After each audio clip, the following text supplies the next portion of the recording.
Chapter 8.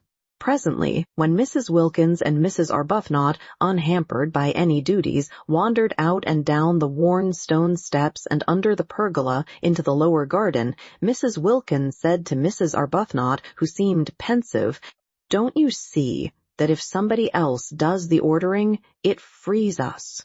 Mrs. Arbuthnot said she did see, but nevertheless she thought it rather silly to have everything taken out of their hands. "I love things to be taken out of my hands," said Mrs. Wilkins. "But we found San Salvatore," said Mrs. Arbuthnot, "and it is rather silly that Mrs. Fisher should behave as if it belonged only to her." "What is rather silly," said Mrs. Wilkins with much serenity, "is to mind. I can't see the least point in being in authority at the price of one's liberty." Mrs. Arbuthnot said nothing to that for two reasons. First, because she was struck by the remarkable and growing calm of the hitherto incoherent and excited Lottie, and secondly, because what she was looking at was so very beautiful. All down the stone steps on either side were periwinkles in full flower, and she could now see what it was that had caught at her the night before and brushed, wet and scented, across her face. It was wisteria and sunshine. She remembered the advertisement. Here, indeed, were both in profusion. The wistaria was tumbling over itself in its excess of life, its prodigality of flowering, and where the pergola ended, the sun blazed on scarlet geraniums, bushes of them, and nasturtiums in great heaps, and marigolds so brilliant that they seemed to be burning, and red and pink snapdragons, all outdoing each other in bright, fierce color. The ground behind these flaming things dropped away in terraces to the sea, each terrace a little orchard, where among the olives grew vines on trellises, and fig trees and peach trees and cherry trees. The cherry trees and peach trees were in blossom, lovely showers of white and deep rose color among the trembling delicacy of the olives. The fig leaves were just big enough to smell of figs. The vine buds were only beginning to show.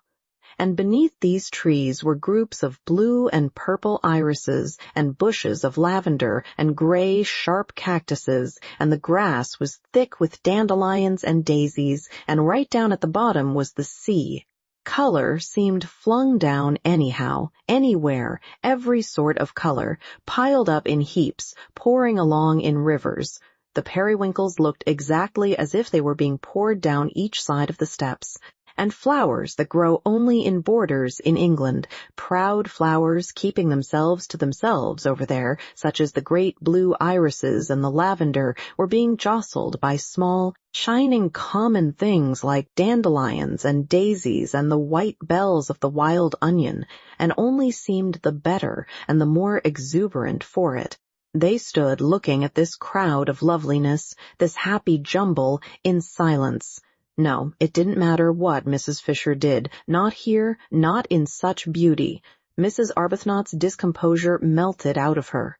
In the warmth and light of what she was looking at, of what to her was a manifestation, an entirely new side of God, how could one be discomposed?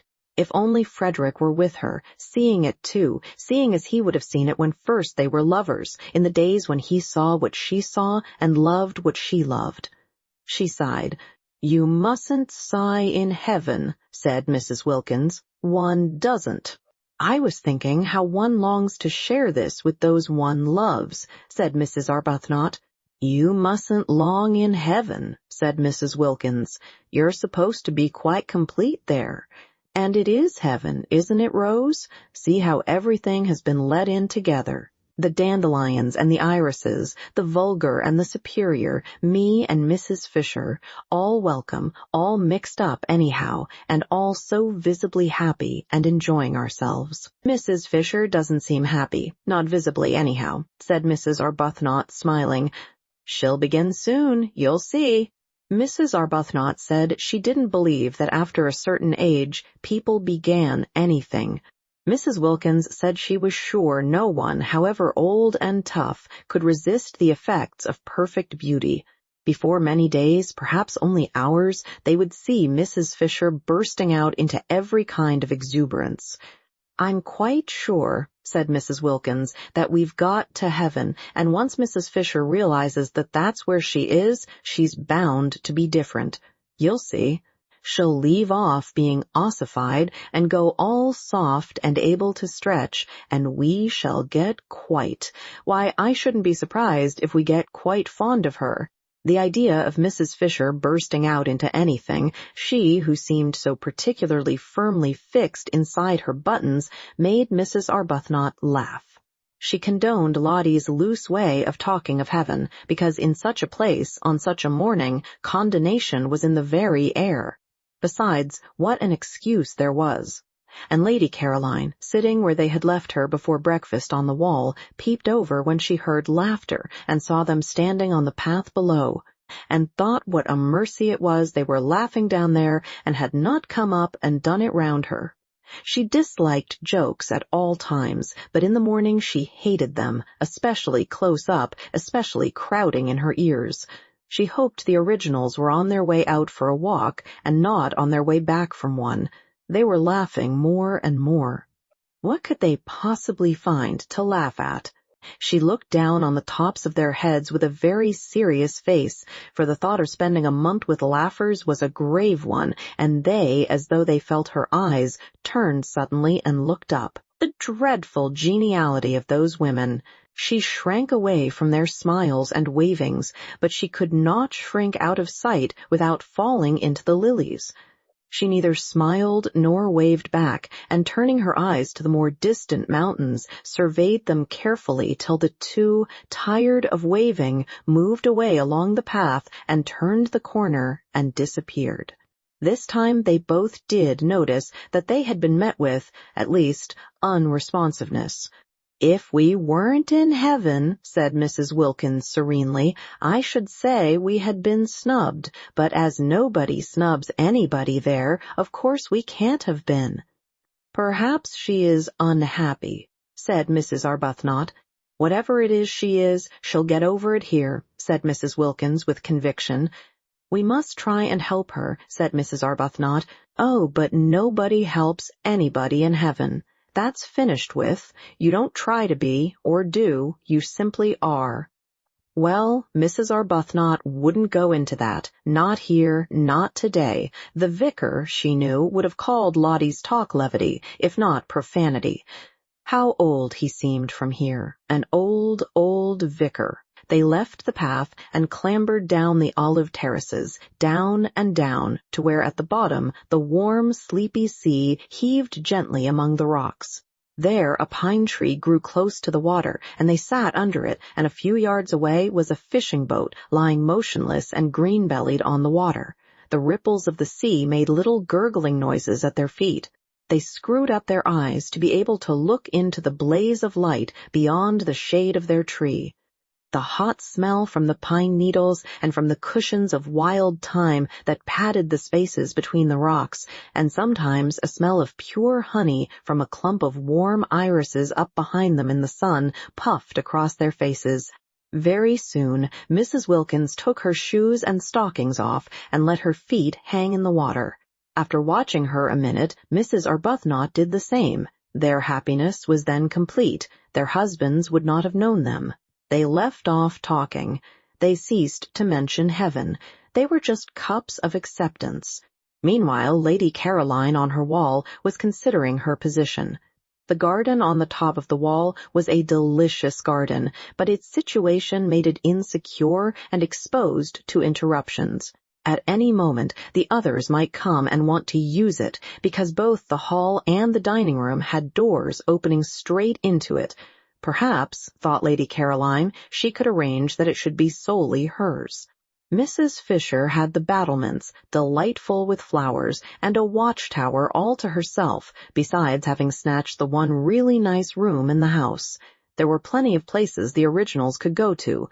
She had herself seen at least 2 other little gardens, while the hill the castle stood on was itself a garden, with walks and seats. Why should not this one spot be kept exclusively for her? She liked it best of all.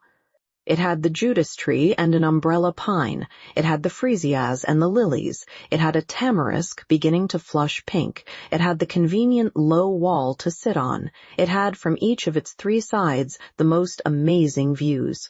To the east, the bay and mountains; to the north, the village across the tranquil, clear green water of the little harbor and the hills dotted with white houses and orange groves; and to the west was the thin thread of land by which San Salvatore was tied to the mainland, and then the open sea and the coastline beyond Genoa, reaching away into the blue dimness of France. Yes, she would say she wanted to have this entirely to herself. How obviously sensible if each of them had their own special place to sit in apart. It was essential to her comfort that she should be able to be apart, left alone, not talked to. The others ought to like it best, too. Why heard? One had enough of that in England, with one's relations and friends. Oh, the numbers of them! Pressing on one continually. Having successfully escaped them for 4 weeks, why continue, and with persons having no earthly claim on one, to herd? She lit a cigarette. She began to feel secure. Those 2 had gone for a walk. There was no sign of Mrs. Fisher. How very pleasant this was. Somebody came out through the glass doors, just as she was drawing a deep breath of security. Surely it couldn't be Mrs. Fisher wanting to sit with her. Mrs. Fisher had her battlements. She ought to stay on them, having snatched them. It would be too tiresome if she wouldn't, and wanted not only to have them and her sitting room, but to establish herself in this garden as well. No, it wasn't Mrs. Fisher, it was the cook. She frowned. Was she going to have to go on ordering the food? Surely one or other of those 2 waving women would do that now. The cook, who had been waiting in increasing agitation in the kitchen, watching the clock getting nearer to lunchtime while she still was without knowledge of what lunch was to consist of, had gone at last to Mrs. Fisher, who had immediately waved her away. She then wandered about the house seeking a mistress, any mistress, who would tell her what to cook, and finding none, and at last, directed by Francesca, who always knew where everybody was, came out to Lady Caroline. Domenico had provided this cook. She was Costanza, the sister of that one of his cousins who kept a restaurant down on the piazza.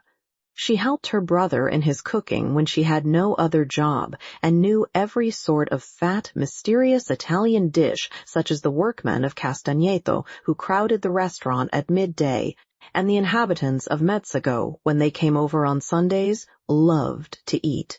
She was a fleshless spinster of 50, gray-haired, nimble, rich of speech, and thought Lady Caroline more beautiful than anyone she had ever seen, and so did Domenico, and so did the boy Giuseppe who helped Domenico, and was, besides, his nephew, and so did the girl Angela, who helped Francesca, and was, besides, Domenico's niece, and so did Francesca herself. Domenico and Francesca, the only 2 who had seen them, thought the 2 ladies who arrived last very beautiful, but compared to the fair young lady who arrived first, they were as candles to the electric light that had lately been installed, and as the tin tubs in the bedrooms to the wonderful new bathroom their master had had arranged on his last visit. Lady Caroline scowled at the cook. The scowl, as usual, was transformed on the way into what appeared to be an intent and beautiful gravity, and Costanza threw up her hands and took the saints aloud to witness that here was the very picture of the Mother of God. Lady Caroline asked her crossly what she wanted, and Costanza's head went on one side with delight at the sheer music of her voice. She said, after waiting a moment in case the music was going to continue, for she didn't wish to miss any of it, that she wanted orders. She had been to the signorina's mother, but in vain. "She is not my mother," repudiated Lady Caroline angrily, and her anger sounded like the regretful wail of a melodious orphan. Costanza poured forth pity. She too, she explained, had no mother. Lady Caroline interrupted with the curt information that her mother was alive and in London. Costanza praised God and the saints that the young lady did not yet know what it was like to be without a mother. Quickly enough did misfortunes overtake one. No doubt the young lady already had a husband. No, said Lady Caroline icily. Worse than jokes in the morning did she hate the idea of husbands, and everybody was always trying to press them on her, all her relations, all her friends, all the evening papers. After all, she could only marry one anyhow, but you would think from the way everybody talked, and especially those persons who wanted to be husbands, that she could marry at least a dozen. Her soft, pathetic no made Costanza, who was standing close to her, well with sympathy. Poor little one, said Costanza, moved actually to pat her encouragingly on the shoulder. Take hope. There is still time. For lunch, said Lady Caroline freezingly, marveling as she spoke that she should be patted, she who had taken so much trouble to come to a place remote and hidden, where she could be sure that among other things of a like oppressive nature pattings also were not, we will have. Costanza became businesslike. She interrupted with suggestions, and her suggestions were all admirable and all expensive. Lady Caroline did not know they were expensive, and fell in with them at once. They sounded very nice. Every sort of young vegetables and fruits came into them, and much butter and a great deal of cream, and incredible numbers of eggs. Costanza said enthusiastically at the end, as a tribute to this acquiescence, that of the many ladies and gentlemen she had worked for on temporary jobs such as this, she preferred the English ladies and gentlemen. She more than preferred them. They roused devotion in her, for they knew what to order, they did not skimp, they refrained from grinding down the faces of the poor. From this, Lady Caroline concluded that she had been extravagant, and promptly countermanded the cream. Costanza's face fell, for she had a cousin who had a cow, and the cream was to have come from them both. And perhaps we had better not have chickens, said Lady Caroline. Costanza's face fell more, for her brother at the restaurant kept chickens in his backyard, and many of them were ready for killing. Also, do not order strawberries till I have consulted with the other ladies, said Lady Caroline, remembering that it was only the 1st of April, and that perhaps people who lived in Hampstead might be poor, indeed, must be poor, or why live in Hampstead? It is not I who am mistress here.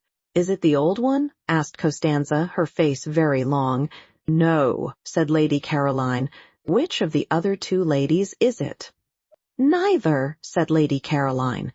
Then Costanza's smiles returned, for the young lady was having fun with her and making jokes. She told her so, in her friendly Italian way, and was genuinely delighted. I never make jokes, said Lady Caroline briefly. You had better go, or lunch will certainly not be ready by 12:30. And these curt words came out sounding so sweet that Costanza felt as if kind compliments were being paid her, and forgot her disappointment about the cream and the chickens, and went away all gratitude and smiles. This, thought Lady Caroline, will never do. I haven't come here to housekeep, and I won't. She called Costanza back. Costanza came running. The sound of her name in that voice enchanted her. I have ordered the lunch for today, said Lady Caroline, with the serious angel face that was hers when she was annoyed, and I have also ordered the dinner, but from now on you will go to one of the other ladies for orders. I give no more. The idea that she would go on giving orders was too absurd. She never gave orders at home. Nobody there dreamed of asking her to do anything. That such a very tiresome activity should be thrust upon her here simply because she happened to be able to talk Italian was ridiculous. Let the originals give orders if Mrs. Fisher refused to. Mrs. Fisher, of course, was the one nature intended for such a purpose. She had the very air of a competent housekeeper. Her clothes were the clothes of a housekeeper, and so was the way she did her hair. Having delivered herself of her ultimatum with an acerbity that turned sweet on the way, and accompanied it by a peremptory gesture of dismissal that had the grace and loving kindness of a benediction. It was annoying that Costanza should only stand still with her head on one side, gazing at her in obvious delight. "Oh, go away!" exclaimed Lady Caroline in English, suddenly exasperated. There had been a fly in her bedroom that morning which had stuck just as Costanza was sticking, only one, but it might have been a myriad. It was so tiresome from daylight on. It was determined to settle on her face, and she was determined it should not. Its persistence was uncanny. It woke her and would not let her go to sleep again. She hit at it, and it eluded her without fuss or effort, and with an almost visible blandness, and she had only hit herself. It came back again instantly, and with a loud buzz alighted on her cheek. She hit at it again and hurt herself, while it skimmed gracefully away. She lost her temper and sat up in bed and waited, watching to hit at it and kill it. She kept on hitting at it at last with fury and with all her strength, as if it were a real enemy deliberately trying to madden her, and it elegantly skimmed in and out of her blows, not even angry, to be back again the next instant. It succeeded every time in getting on to her face, and was quite indifferent how often it was driven away. That was why she had dressed and come out so early. Francesca had already been told to put a net over her bed, for she was not going to allow herself to be annoyed twice like that. People were exactly like flies. She wished there were nets for keeping them off, too. She hit at them with words and frowns, and like the fly, they slipped between her blows and were untouched. Worse than the fly, they seemed unaware that she had even tried to hit them. The fly at least did for a moment go away. With human beings, the only way to get rid of them was to go away herself. That was what, so tired, she had done this April, and having got here, having got close up to the details of life at San Salvatore, it appeared that here, too, she was not to be let alone. Viewed from London, there had seemed to be no details. San Salvatore, from there, seemed to be an empty, a delicious blank. Yet, after only 24 hours of it, she was discovering that it was not a blank at all, and that she was having to ward off as actively as ever. Already she had been much stuck to. Mrs. Fisher had stuck nearly the whole of the day before, and this morning there had been no peace, not 10 minutes uninterruptedly alone. Costanza, of course, had finally to go because she had to cook, but hardly had she gone before Domenico came. He came to water and tie up. That was natural, since he was the gardener, but he watered and tied up all the things that were nearest to her. He hovered closer and closer, he watered to excess, he tied plants that were as straight and steady as arrows. Well, at least he was a man, and therefore not quite so annoying, and his smiling good morning was received with an answering smile, upon which Domenico forgot his family, his wife, his mother, his grown-up children, and all his duties, and only wanted to kiss the young lady's feet. He could not do that, unfortunately, but he could talk while he worked, and talk he did, voluminously, pouring out every kind of information, illustrating what he said with gestures so lively that he had to put down the watering pot, and thus delay the end of the watering. Lady Caroline bore it for a time, but presently was unable to bear it, and as he would not go, and she could not tell him to, seeing that he was engaged in his proper work, once again it was she who had to. She got off the wall and moved to the other side of the garden, where in a wooden shed were some comfortable low cane chairs. All she wanted was to turn one of these round with its back to Domenico and its front to the sea towards Genoa. Such a little thing to want. One would have thought she might have been allowed to do that unmolested. But he, who watched her every movement, when he saw her approaching the chairs, darted after her and seized one and asked to be told where to put it. Would she never get away from being waited on, being made comfortable, being asked where she wanted things put, having to say thank you? She was short with Domenico, who instantly concluded the sun had given her a headache, and ran in and fetched her a sunshade and a cushion and a footstool, and was skillful, and was wonderful, and was one of nature's gentlemen. She shut her eyes in a heavy resignation. She could not be unkind to Domenico. She could not get up and walk indoors as she would have done if it had been one of the others. Domenico was intelligent and very competent. She had at once discovered that it was he who really ran the house, who really did everything, and his manners were definitely delightful, and he undoubtedly was a charming person. It was only that she did so much long to be let alone. If only she could be left quite quiet for this 1 month, she felt that she might perhaps make something of herself after all. She kept her eyes shut, because then he would think she wanted to sleep and would go away. Domenico's romantic Italian soul melted within him at the sight, for having her eyes shut was extraordinarily becoming to her. He stood entranced, quite still, and she thought he had stolen away, so she opened them again. No, there he was, staring at her. Even he. There was no getting away from being stared at. "I have a headache," she said, shutting them again. "It is the sun," said Domenico, "and sitting on the wall without a hat. I wish to sleep." "Si, signorina," he said sympathetically, and went softly away. She opened her eyes with a sigh of relief. The gentle closing of the glass doors showed her that he had not only gone quite away, but had shut her out in the garden so that she should be undisturbed. Now, perhaps she would be alone till lunchtime. It was very curious, and no one in the world could have been more surprised than she herself. But she wanted to think. She had never wanted to do that before. Everything else that it is possible to do without too much inconvenience, she had either wanted to do or had done at one period or another of her life, but not before had she wanted to think. She had come to San Salvatore with the single intention of lying comatose for 4 weeks in the sun, somewhere where her parents and friends were not, lapped in forgetfulness, stirring herself only to be fed. And she had not been there more than a few hours when this strange new desire took hold of her. There had been wonderful stars the evening before, and she had gone out into the top garden after dinner, leaving Mrs. Fisher alone over her nuts and wine, and, sitting on the wall at the place where the lilies crowded their ghost heads, she had looked out into the gulf of the night, and it had suddenly seemed as if her life had been a noise all about nothing.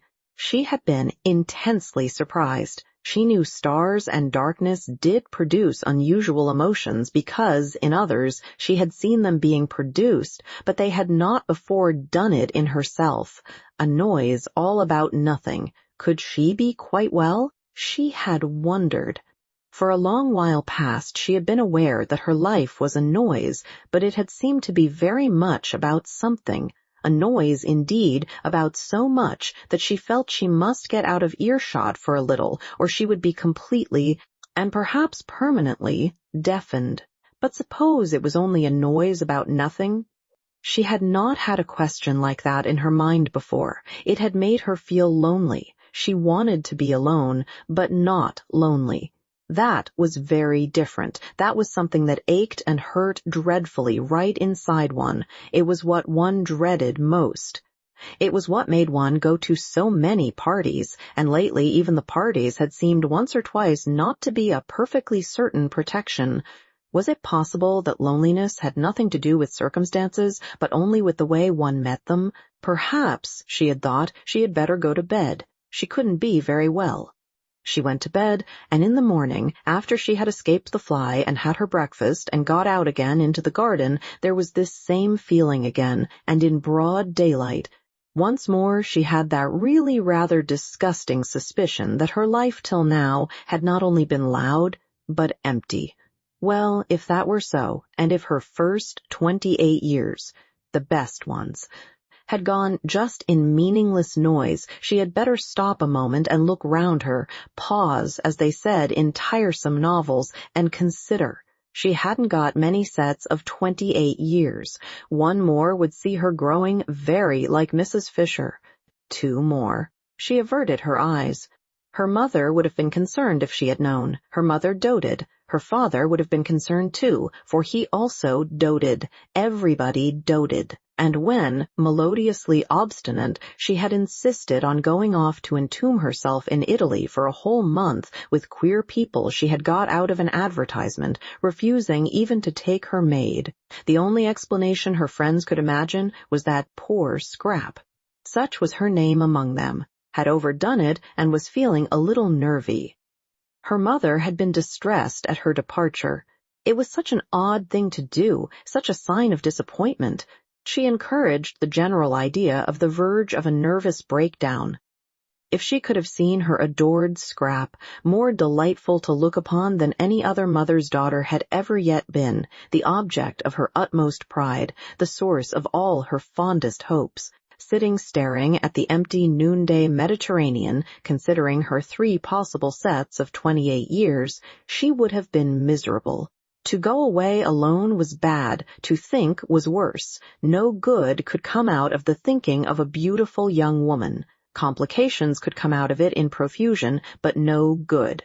The thinking of the beautiful was bound to result in hesitations, in reluctances, in unhappiness all round. And here, if she could have seen her, sat her Scrap, thinking quite hard. And such things, such old things. Things nobody ever began to think till they were at least 40. Chapter 9. That one of the 2 sitting rooms which Mrs. Fisher had taken for her own was a room of charm and character. She surveyed it with satisfaction on going into it after breakfast, and was glad it was hers. It had a tiled floor, and walls the color of pale honey, and inlaid furniture the color of amber, and mellow books, many in ivory or lemon-colored covers.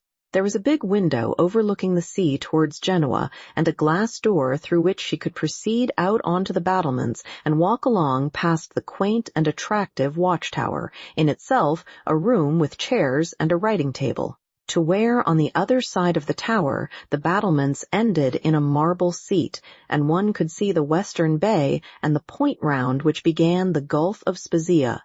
Her south view, between these 2 stretches of sea, was another hill, higher than San Salvatore, the last of the little peninsula, with the bland turrets of a smaller and uninhabited castle on the top, on which the setting sun still shone when everything else was sunk in shadow. Yes, she was very comfortably established here, and receptacles. Mrs. Fisher did not examine their nature closely, but they seemed to be small stone troughs, or perhaps little sarcophagi, ringed round the battlements with flowers. These battlements, she thought, considering them, would have been a perfect place for her to pace up and down gently in moments when she least felt the need of her stick, or to sit in on the marble seat, having first put a cushion on it, if there had not unfortunately been a second glass door opening onto them, destroying their complete privacy, spoiling her feeling that the place was only for her. The second door belonged to the round drawing-room, which both she and Lady Caroline had rejected as too dark. That room would probably be sat in by the women from Hampstead, and she was afraid they would not confine themselves to sitting in it, but would come out through the glass door and invade her battlements. This would ruin the battlements. It would ruin them as far as she was concerned if they were to be overrun, or even if, not actually overrun, they were liable to be raked by the eyes of persons inside the room. No one could be perfectly at ease if they were being watched and knew it. What she wanted, what she surely had a right to, was privacy. She had no wish to intrude on the others. Why then should they intrude on her? And she could always relax her privacy if, when she became better acquainted with her companions, she should think it worthwhile, but she doubted whether any of the 3 would so develop as to make her think it worthwhile. Hardly anything was really worthwhile, reflected Mrs. Fisher, except the past. It was astonishing, it was simply amazing, the superiority of the past to the present. Those friends of hers in London, solid persons of her own age, knew the same past that she knew, could talk about it with her, could compare it as she did with the tinkling present. And in remembering, great men forget for a moment the trivial and barren young people who still, in spite of the war, seemed to litter the world in such numbers. She had not come away from these friends, these conversable, ripe friends, in order to spend her time in Italy chatting with 3 persons of another generation and defective experience. She had come away merely to avoid the treacheries of a London April. It was true what she had told the 2 who came to Prince of Wales Terrace, that all she wished to do at San Salvatore was to sit by herself in the sun and remember. They knew this, for she had told them. It had been plainly expressed and clearly understood. Therefore, she had a right to expect them to stay inside the round drawing-room and not to emerge interruptingly onto her battlements. But would they? The doubt spoiled her morning. It was only towards lunchtime that she saw a way to be quite safe, and ringing for Francesca, bade her, in slow and majestic Italian, shut the shutters of the glass door of the round drawing-room, and then, going with her into the room, which had become darker than ever in consequence, but also, Mrs. Fisher observed to Francesca, who was being voluble, would, because of this very darkness, remain agreeably cool. And after all, there were the numerous slit windows in the walls to let in light, and it was nothing to do with her if they did not let it in. She directed the placing of a cabinet of curios across the door on its inside. This would discourage egress. Then she rang for Domenico and caused him to move one of the flower-filled sarcophagi across the door on its outside. This would discourage ingress. "No one," said Domenico, hesitating, "will be able to use the door." "No one," said Mrs. Fisher firmly, "will wish to." She then retired to her sitting-room, and from a chair placed where she could look straight on to them, gazed at her battlements, secured to her now completely, with calm pleasure. Being here, she reflected placidly, was much cheaper than being in an hotel, and, if she could keep off the others, immeasurably more agreeable.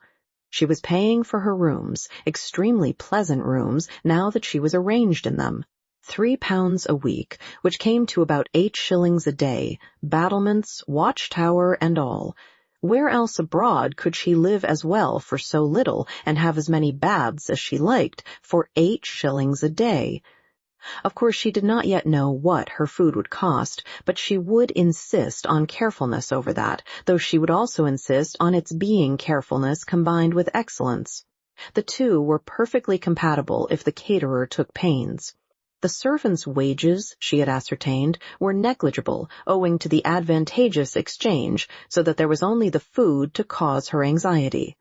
If she saw signs of extravagance, she would propose that they each hand over a reasonable sum every week to Lady Caroline, which should cover the bills, any of it that was not used to be returned, and, if it were exceeded, the loss to be borne by the caterer. Mrs. Fisher was well off, and had the desire for comforts proper to her age, but she disliked expenses. So well off was she that, had she so chosen, she could have lived in an opulent part of London and driven from it and to it in a Rolls-Royce. She had no such wish. It needed more vitality than went with true comfort to deal with a house in an opulent spot and a Rolls-Royce. Worries attended such possessions, worries of every kind crowned by bills. In the sober gloom of Prince of Wales Terrace, she could obscurely enjoy inexpensive yet real comfort, without being snatched at by predatory men-servants or collectors for charities, and a taxi-stand was at the end of the road. Her annual outlay was small. The house was inherited. Death had furnished it for her. She trod in the dining-room on the Turkey carpet of her father's. She regulated her day by the excellent black marble clock on the mantelpiece, which she remembered from childhood. Her walls were entirely covered by the photographs her illustrious deceased friends had given either herself or her father, with their own handwriting across the lower parts of their bodies, and the windows, shrouded by the maroon curtains of all her life, were decorated besides with the self-same aquariums to which she owed her first lessons in sea lore, and in which still swam slowly the goldfishes of her youth. Were they the same goldfish? She did not know.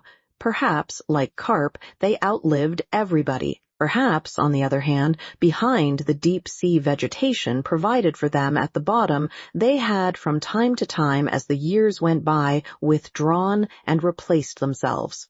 Were they? Or were they not? She sometimes wondered, contemplating them between the courses of her solitary meals, the same goldfish that had that day been there when Carlyle. How well she remembered it. Angrily strode up to them in the middle of some argument with her father that had grown heated, and striking the glass smartly with his fist, had put them to flight, shouting as they fled, "Och, ye deaf devils! Och, ye lucky deaf devils!" You can't hear anything of the blasted, blethering, doddering, glaikit fool stuff your maester talks, can ye? Or words to that effect. Dear, great-souled Carlyle. Such natural gushings forth, such true freshness, such real grandeur. Rugged, if you will, yes, undoubtedly sometimes rugged and startling in a drawing-room, but magnificent. Who was there now to put beside him? Who was there to mention in the same breath? Her father, than whom no one had had more flair, said, "Thomas is immortal." And here was this generation of puniness, raising its little voice in doubts, or, still worse, not giving itself the trouble to raise it at all, not. It was incredible, but it had been thus reported to her. Even reading him. Mrs. Fisher did not read him either, but that was different. She had read him. She had certainly read him. Of course she had read him. There was Teufelsdrock. She quite well remembered a tailor called Teufelsdrock, so like Carlyle to call him that. Yes, she must have read him, though naturally details escaped her. The gong sounded. Lost in reminiscence, Mrs. Fisher had forgotten time and hastened to her bedroom to wash her hands and smooth her hair. She did not wish to be late and set a bad example, and perhaps find her seat at the head of the table taken. One could put no trust in the manners of the younger generation, especially not in those of that Mrs. Wilkins. She was, however, the first to arrive in the dining-room. Francesca, in a white apron, stood ready with an enormous dish of smoking hot, glistening macaroni, but nobody was there to eat it. Mrs. Fisher sat down, looking stern. Lax. "Serve me," she said to Francesca, who showed a disposition to wait for the others. Francesca served her. Of the party she liked Mrs. Fisher least. In fact, she did not like her at all. She was the only one of the four ladies who had not yet smiled. True, she was old. True, she was unbeautiful. True, she therefore had no reason to smile. But kind ladies smiled, reason or no. They smiled not because they were happy, but because they wished to make happy. This one of the four ladies could not, then, Francesca decided, be kind, so she handed her the macaroni, being unable to hide any of her feelings, morosely. It was very well cooked, but Mrs. Fisher had never cared for macaroni, especially not this long, worm-shaped variety. She found it difficult to eat.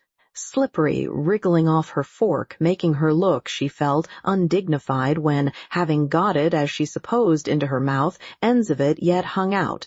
Always, too, when she ate it, she was reminded of Mr. Fisher. He had, during their married life, behaved very much like macaroni. He had slipped, he had wriggled, he had made her feel undignified, and when at last she had got him safe, as she thought, there had invariably been little bits of him that still, as it were, hung out. Francesca, from the sideboard, watched Mrs. Fisher's way with macaroni gloomily, and her gloom deepened when she saw her at last take her knife to it and chop it small. Mrs. Fisher really did not know how else to get hold of the stuff. She was aware that knives in this connection were improper, but one did finally lose patience. Macaroni was never allowed to appear on her table in London.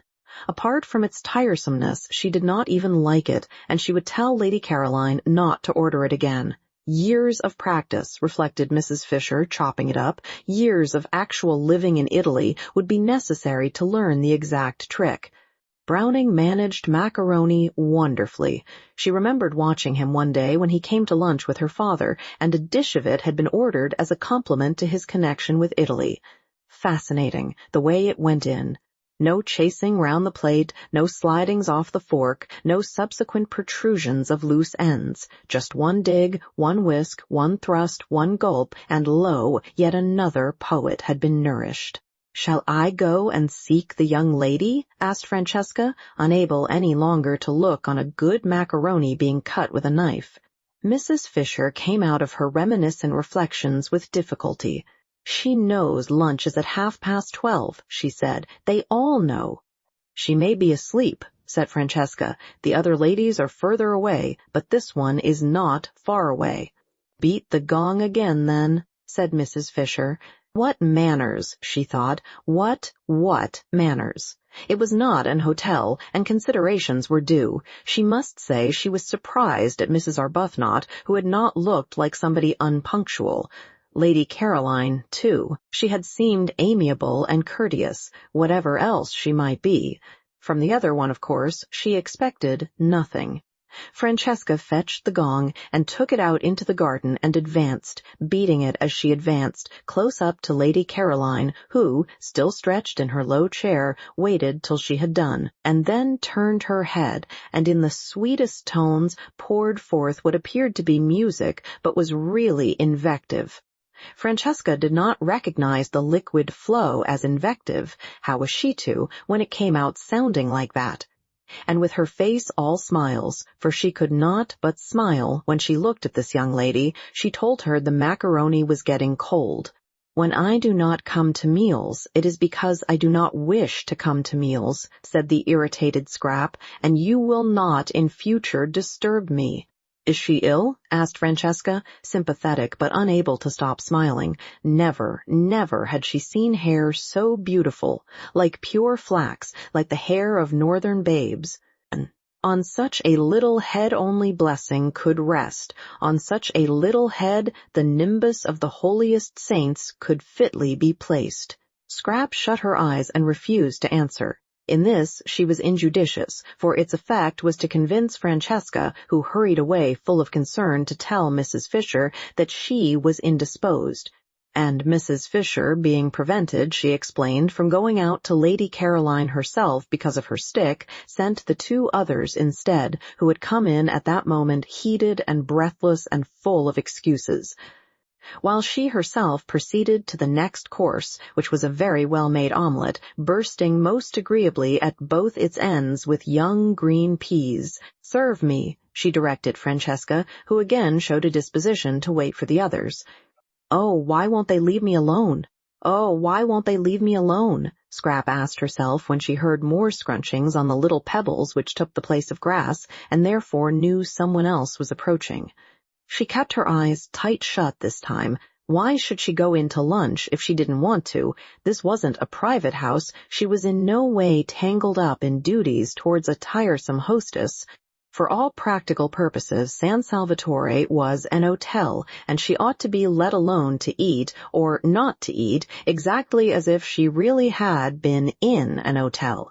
But the unfortunate Scrap could not just sit still and close her eyes without rousing that desire to stroke and pet in her beholders with which she was only too familiar. Even the cook had patted her. And now a gentle hand. How well she knew, and how much she dreaded gentle hands, was placed on her forehead. "I'm afraid you're not well," said a voice that was not Mrs. Fisher's, and therefore must belong to one of the originals. "I have a headache," murmured Scrap. Perhaps it was best to say that. Perhaps it was the shortest cut to peace. "I'm so sorry," said Mrs. Arbuthnot softly, for it was her hand being gentle. "And I," said Scrap to herself, "who thought if I came here I would escape mothers." "Don't you think some tea would do you good?" asked Mrs. Arbuthnot tenderly. Tea? The idea was abhorrent to Scrap. In this heat to be drinking tea in the middle of the day. "No," she murmured. "I expect what would really be best for her," said another voice, "is to be left quiet." How sensible, thought Scrap, and raised the eyelashes of one eye just enough to peep through and see who was speaking. It was the freckled original. The dark one, then, was the one with the hand. The freckled one rose in her esteem. "But I can't bear to think of you with a headache and nothing being done for it," said Mrs. Arbuthnot. "Would a cup of strong black coffee—" Scrap said no more. She waited, motionless and dumb, till Mrs. Arbuthnot should remove her hand. After all, she couldn't stand there all day, and when she went away, she would have to take her hand with her. "I do think," said the freckled one, "that she wants nothing except quiet." And perhaps the freckled one pulled the one with the hand by the sleeve, for the hold on Scrap's forehead relaxed, and after a minute's silence, during which, no doubt, she was being contemplated. She was always being contemplated. The footsteps began to scrunch the pebbles again, and grew fainter, and were gone. "Lady Caroline has a headache," said Mrs. Arbuthnot, re-entering the dining room and sitting down in her place next to Mrs. Fisher. "I can't persuade her to have even a little tea or some black coffee. Do you know what aspirin is in Italian?" "The proper remedy for headaches," said Mrs. Fisher firmly, "is castor oil." "But she hasn't got a headache," said Mrs. Wilkins. "Carlyle," said Mrs. Fisher, who had finished her omelette and had leisure, while she waited for the next course, to talk, "suffered at one period terribly from headaches, and he constantly took castor oil as a remedy. He took it, I should say, almost to excess, and called it, I remember, in his interesting way, the oil of sorrow. My father said it colored for a time his whole attitude to life, his whole philosophy, but that was because he took too much. What Lady Caroline wants is one dose, and one only. It is a mistake to keep on taking castor oil." "Do you know the Italian for it?" asked Mrs. Arbuthnot. "Ah, that I'm afraid I don't. However, she would know. You can ask her." "But she hasn't got a headache," repeated Mrs. Wilkins, who was struggling with the macaroni. "She only wants to be let alone." They both looked at her. The word shovel crossed Mrs. Fisher's mind in connection with Mrs. Wilkins's actions at that moment. "Then why should she say she has?" asked Mrs. Arbuthnot. "Because she is still trying to be polite. Soon she won't try. When the place has got more into her, she'll really be it, without trying, naturally." "Lottie, you see," explained Mrs. Arbuthnot, smiling to Mrs. Fisher, who sat waiting with a stony patience for her next course, delayed because Mrs. Wilkins would go on trying to eat the macaroni, which must be less worth eating than ever now that it was cold. "Lottie, you see, has a theory about this place." But Mrs. Fisher had no wish to hear any theory of Mrs. Wilkins's. "I am sure I don't know," she interrupted, looking severely at Mrs. Wilkins, "why you should assume Lady Caroline is not telling the truth." "I don't assume. I know," said Mrs. Wilkins. "And pray how do you know?" asked Mrs. Fisher icily, for Mrs. Wilkins was actually helping herself to more macaroni, offered her officiously and unnecessarily a second time by Francesca. "When I was out there just now, I saw inside her." Well, Mrs. Fisher wasn't going to say anything to that. She wasn't going to trouble to reply to downright idiocy. Instead, she sharply rapped the little table gong by her side, though there was Francesca standing at the sideboard, and said, for she would wait no longer for her next course, "Serve me." And Francesca, it must have been willful, offered her the macaroni again.